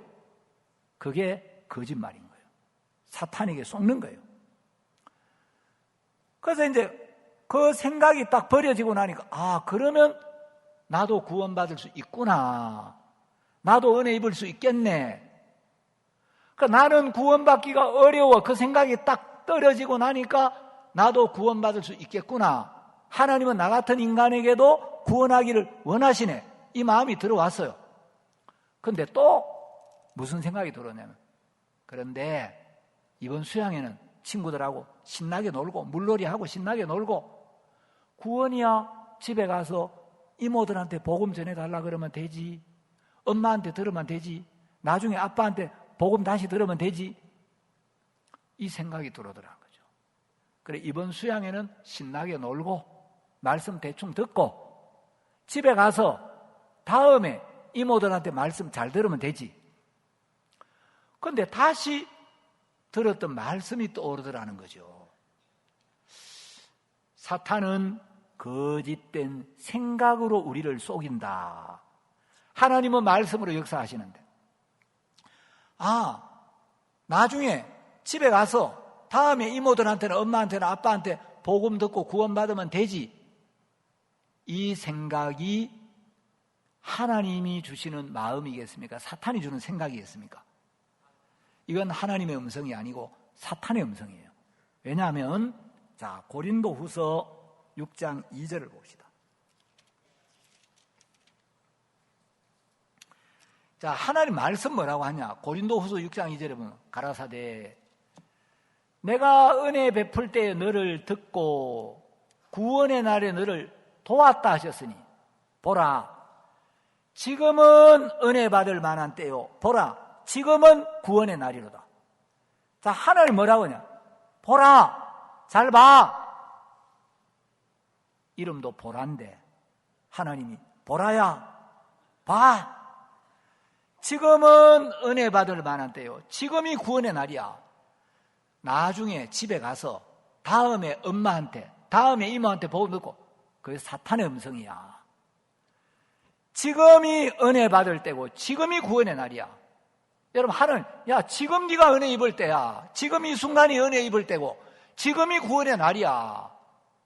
성경은 지금 구원받으면 돼. 지금 은혜 입으면 돼.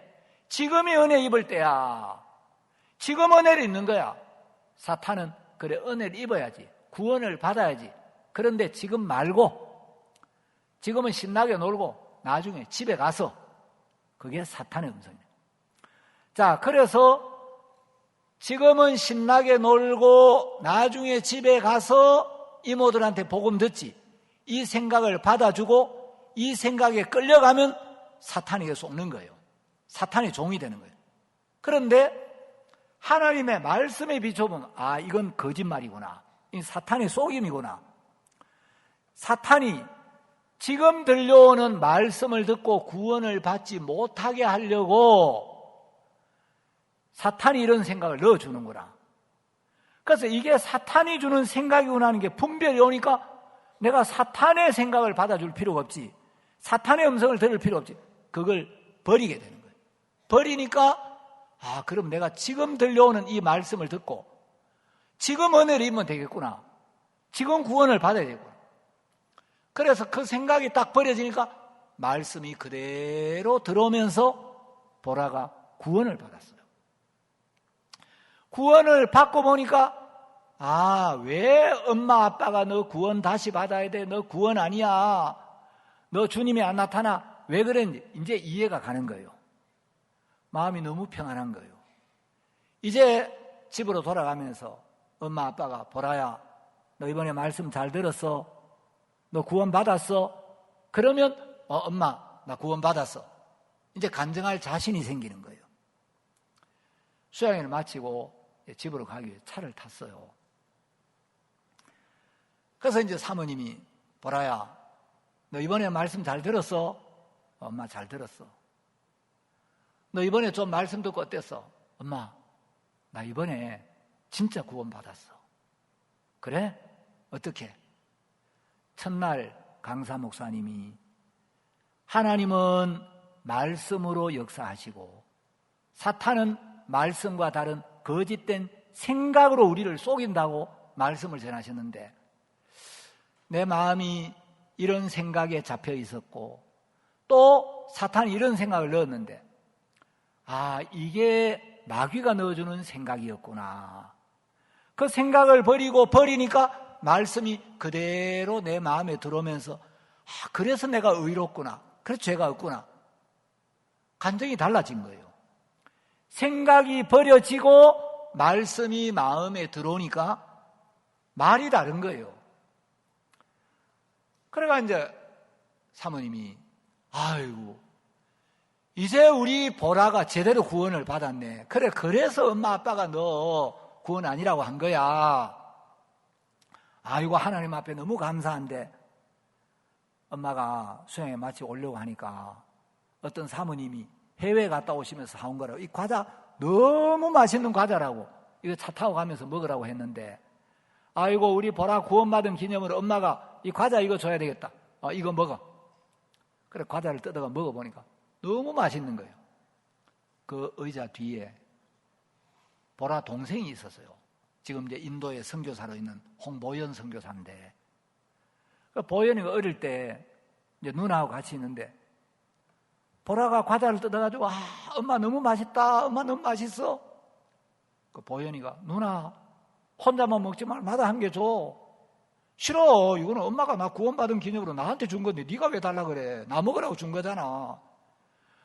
누나가 그런 게 어디 있어. 누나가 동생하고 같이 갈라 먹어야지. 그때였어요. 사모님이 보라야, 너 구원받았다 그러면서 과자 하나 가지고 동생하고 싸우고 너 진짜 구원받은 거 맞아? 그런데 보라가 그때는 안 흔들리는 거예요. 그건 그거고, 예수님의 피로 내 죄를 씻은 건 씻은 거고, 과자 가지고 동생하고 싸운 건 싸운 거 그건 그거고, 그렇다고 내가 과자 때문에 싸우면 예수님이 십자가에 안 못 박히고, 안 싸우면 예수님 못 박히냐? 내가 과자 때문에 동생하고 싸우든 안 싸우든 예수님은 내 죄를 지고 십자가에 못 박혔고 피를 흘렸고 내 죄를 씻었고 나를 의롭게 했고, 이 사실은 변할 수가 없어. 그래서 동생하고 싸웠다고 예수님의 공로가 변할 수가 없는 거죠. 그래 구원을 받은 거예요.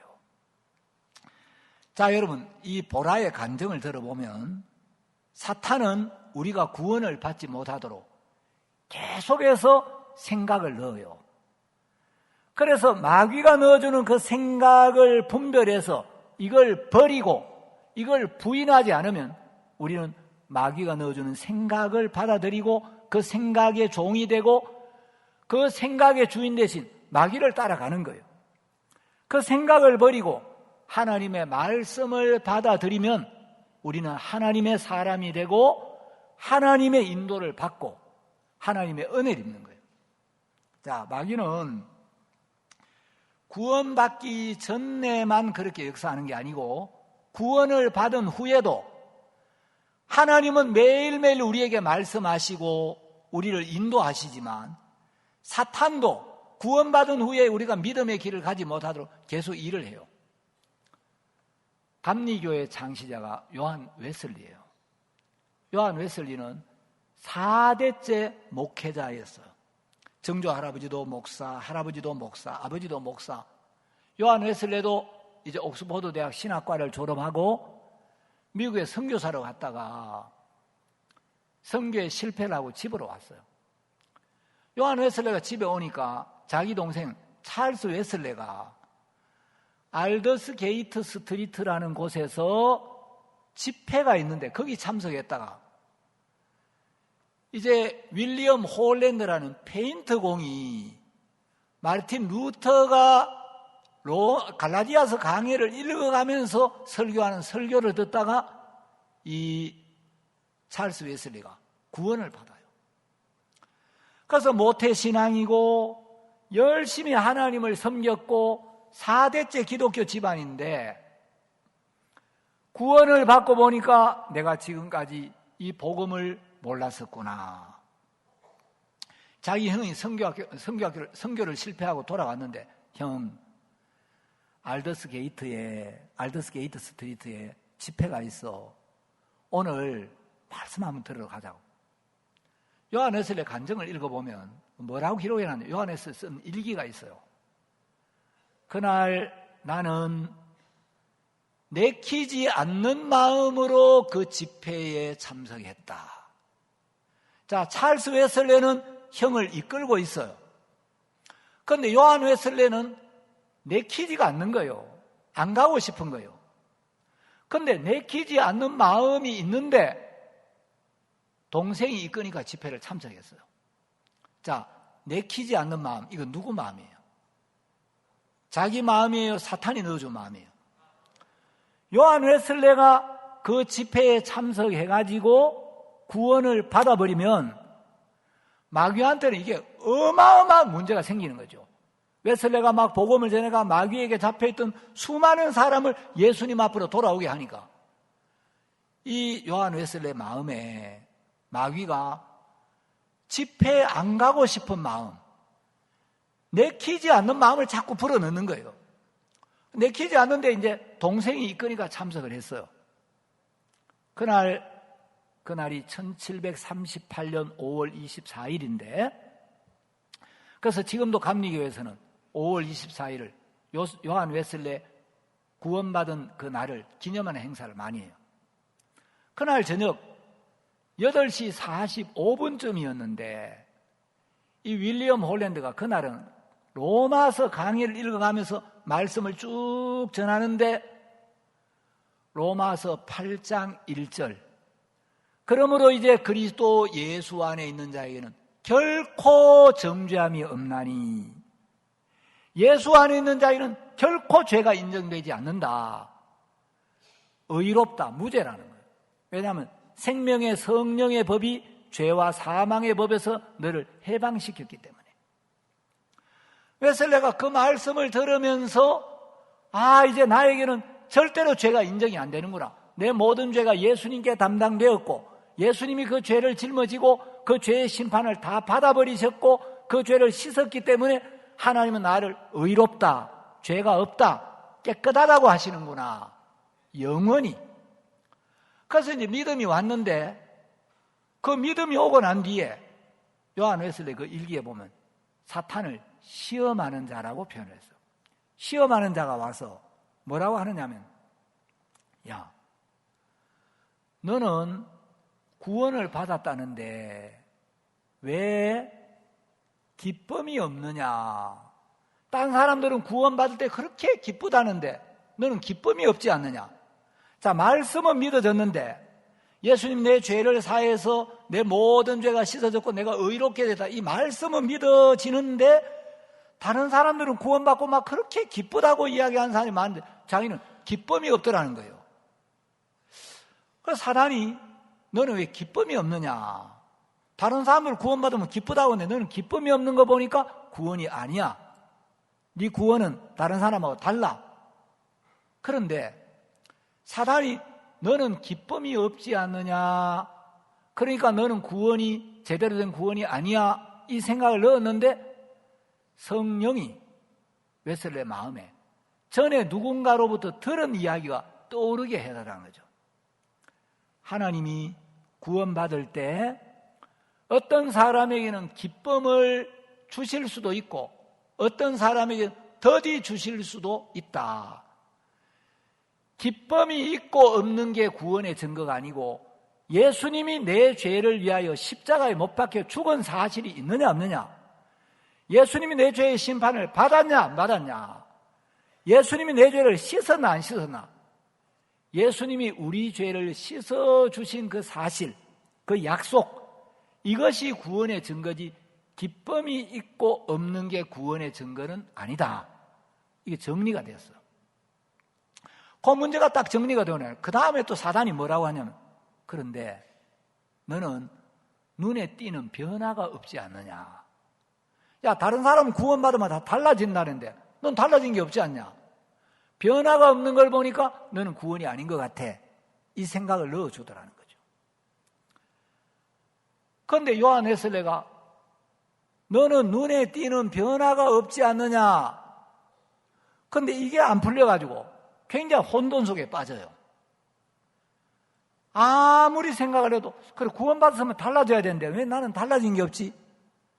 이게 풀리지 않아가지고 굉장히 혼돈 속에 빠졌는데 내가 구원받았는데 왜 이렇게 혼돈스럽지? 왜 이렇게 마음이 복잡하지? 구원받은 게 아닌가? 근데 자기가 이 문제를 해결을 못하겠다. 자, 하나님이 기도를 했대요. 하나님, 제가 이 문제로 혼돈 속에 있는데 제가 이걸 정리를 못하겠습니다. 이 문제는 하나님, 당신이 좀 해결해 주시면 좋겠습니다. 하나님, 당신이 이 문제를 좀 풀어주십시오. 그런데 그때 말씀이 하나 딱 떠올랐어요. 자, 사탄은 너는 눈에 띄는 변화가 없지 않느냐 이 생각을 넣었는데 하나님은 다시 말씀이 떠오르게 했어요. 그 말씀이 뭐냐면 고린도후서 7장입니다. 고린도후서 7장 5절에 이런 말씀이 있어요. 우리가 마게도니아에 이르렀을 때에도 육체가 편치 못하고 사방으로 환난을 당하여 밖으로는 다툼이요 안으로는 두려움이라. 자, 바울은 신령한 하나님의 종이에요. 정말 귀한 믿음의 일꾼인데 그 신령하고 믿음 있는 바울이 밖으로는 다툼이요 안으로는 두려움이라. 믿음 있는 바울 안에도 두려움이 가득 차 있더라는 거예요. 어떨 때는 그렇다고 해서 믿음이 아닌 게 아니구나. 내 마음에 두려움이 있다고 해서 믿음이 아닌 게 아니구나. 믿음의 사람 바울도 밖으로는 다툼이 있고 안으로는 두려움을 느낄 때가 있었구나. 그러면서 요한 웨슬레가 두려움아, 너는 내 마음 안에서 떠나지 않고 내 마음에 머물고 싶거든 머물러 있어라. 네가 내 마음에 머물러 있을지라도 나는 하나님 말씀을 믿고 복음을 향해 달려갈 거다. 그러면서 정리가 된 거예요. 자, 여러분, 제가 오늘 무슨 이야기를 드리고 싶으냐면 우리가 구원을 받기 전이나 구원을 받은 후에나 사탄은 끊임없이 우리가 믿음으로 달려나가지 못하도록 생각을 자꾸 집어넣어요.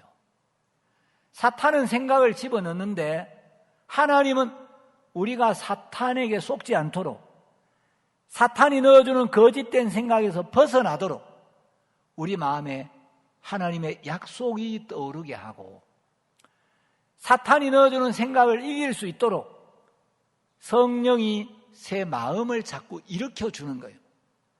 자, 그래서 사탄의 음성을 듣고 사탄이 넣어주는 생각이나 욕망이나 이것을 따라갈 거냐, 이게 사탄이 주는 생각이나 하는 걸 분별하고 내가 하나님의 음성을 듣고 하나님 말씀편에 마음을 옮길 거냐, 여기에 따라 우리 신앙 생활이 달라지는 거예요. 자, 제가 오늘 마태복음 22장을 읽었습니다. 자, 임금님이 너무 즐겁고 풍성하고 복된 혼인잔치를 준비해 놓고 종들을 보내서 사람들을 초청해요. 자, 임금이 보낸 종들의 이야기는 그 종들의 이야기 아니고 임금님의 말씀을 대신 전해주는 거예요. 임금님의 사신이죠. 그래서 선생님, 임금님께서 선생님을 임금님의 혼인잔치에 초청하셨습니다. 임금님은 선생님이 혼인잔치에 오기를 원하십니다. 임금님께서 많은 음식도 준비하고 얼마나 많은 사람이 오든지 다 사람들 사이즈별로 옷도 다 예복도 준비해 놓고 너무너무 즐거운 잔치를 준비해 놓고 이 임금님의 즐거움에, 임금님의 기쁨에 함께 참여하기를 원하십니다. 그래서 임금님이 선생님을 초청하라고 저를 보냈습니다. 그런데 22장 2절에 보면 그 종들을 보내어 그 청한 사람들 혼인잔치에 오라 했더니 오기를 싫어하거늘. 자, 혼인잔치에 오기를 바라는 것은 임금님의 마음입니다. 맞습니까? 오기를 바라지 않으면 종들을 보내가지고 오소서 하고 초청할 필요도 없죠. 임금님은 사람들이 혼인잔치에 오기를 원해요. 그런데 이 청함을 받은 사람들 마음에는 가기 싫은 마음이 있는 거예요. 오기를 싫어하거늘. 자, 임금님은 여기 하나님의 그림자인데, 자, 임금님은 오기를 원하는데, 임금님이 보낸 종들의 말씀에 이끌려서 오기를 원하는데 오기를 싫어하거늘. 임금님의 마음과 다른 마음, 임금님이 보낸 종들의 마음과 다른 마음. 여러분, 이건 누구 마음이겠어요? 이거는 사탄이 넣어준 마음이라는 거죠. 여러분, 성경을 읽어보면 하나님은 말씀을 하실 때 항상 이 말은 내가 한 말이다. 나 여호와가 말하노라. 여호와께서 말씀하시되 여호와께서 이르시기를. 하나님은 당신이 이 말했다고 당신을 드러내서 이야기를 해요. 그래서 구약 성경에만 여호와께서 말씀하시되 여호와께서 가라사대 하나님 말씀하시기를, 이 말씀이 하나님의 말씀이라는 걸 몇 번 이야기해요? 3808번. 제가 이거 정확히 찾아온 거예요. 그래서 이제 신학자들이 조사해 놓은 걸 보면 하나님은 여호와가 말하노라. 여호와께서 이르시기를 나 여호와가 말하노라. 3808번이나 이건 내가 한 말이야. 이 말의 주인은 나야. 그런데 사탄은 창세기부터 요한계시록까지 단 한 번도 나 사탄이 말하노라. 나 사탄의 음성이니라. 나 사탄이 너희를 속여노라. 그렇게 말한 적이 없어요. 하나님은 당신을 드러내서 말씀하시고 사탄은 자신의 정체를 드러내지 않고 사람들을 속이고 사람들에게 어둠을 집어넣고 불신을 집어넣고 하나님의 마음과 다른 마음, 다른 생각을 넣어주는 거예요. 자, 임금님은 오기를 간절히 바라셔요. 그런데 사탄은 임금이 보낸 종들의 음성을 듣고도 오기를 싫어하거나 임금이 오라는데 가기 싫다는 거예요. 정성도 지하기 싫으면 그만이지. 아, 나도 내 사정이 있는데 뭐 임금이 자기 아들 장가 보냈는데 오라 가라 뭐 귀찮게. 오기를 싫은 거예요. 자, 임금님은 오기를 원하는 마음을 전해줬습니다. 근데 사탄은 오기를 싫어하는 마음을 집어넣었어요. 그런데 참 이 성경이 은혜로운 게 뭐냐면 오기 싫다는데 임금은 바로 막 진노를 바라는 게 아니고 오기 싫어할지라도 사탄에게 속고 있을지라도 사탄의 음성을 듣고 사탄에게 잡혀 있을지라도 또 은혜를 입히려고 그 마음 버리고 그 생각 버리고 내가 오라 할 때 오면 돼. 와. 자, 그래서 4절에 보면 다시 다른 종들을 보내며 가로되.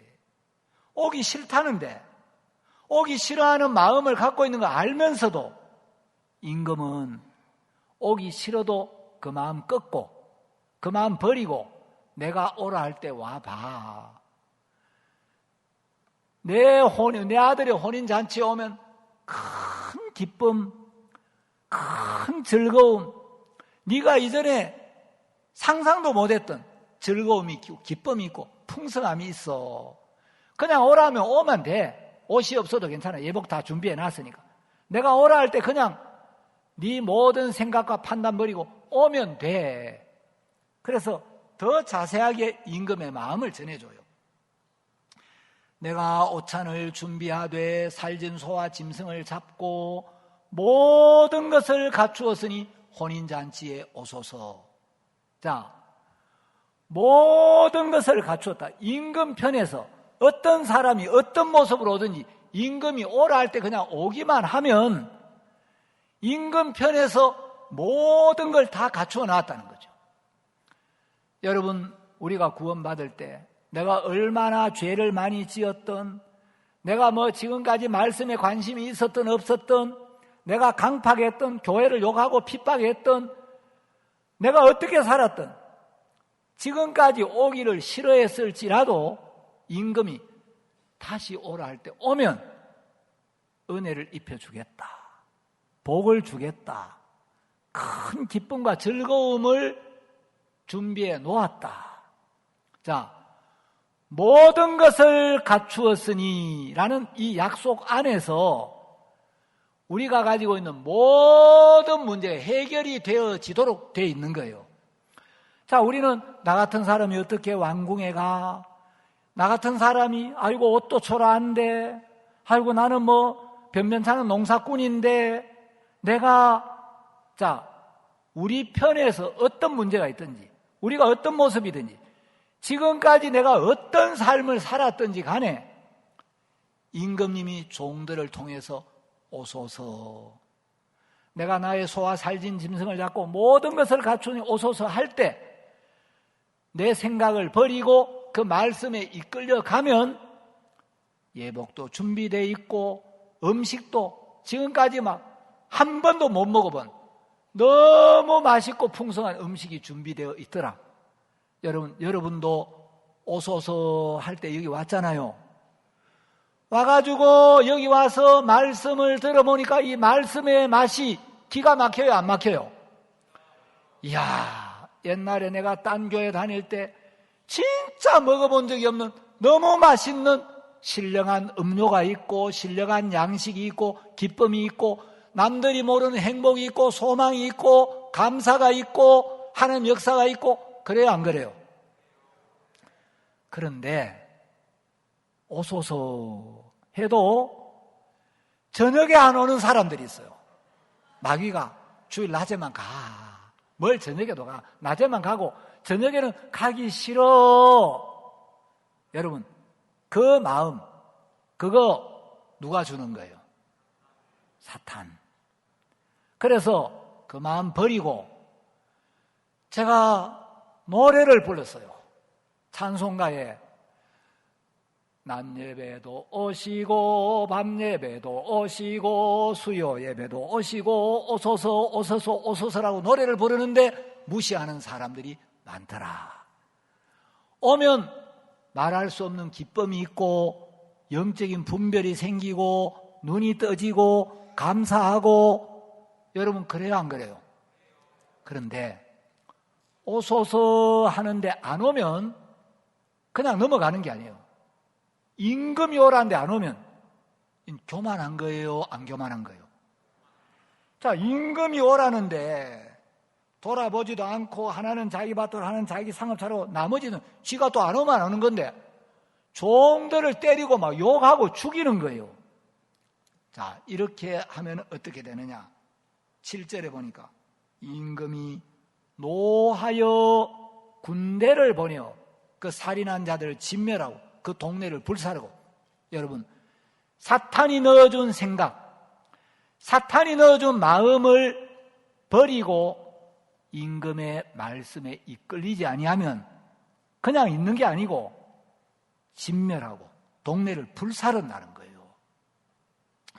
사탄이 넣어준 생각, 사탄이 넣어준 마음을 버리고 임금이 보낸 종들의 말씀에 이끌려서 임금님의 혼인잔치에 오면 큰 기쁨과 즐거움이 있고 감사가 있고, 야, 내 평생 이런 음식을 어디서 먹어보겠나, 이렇게 맛있는 거 처음 먹네.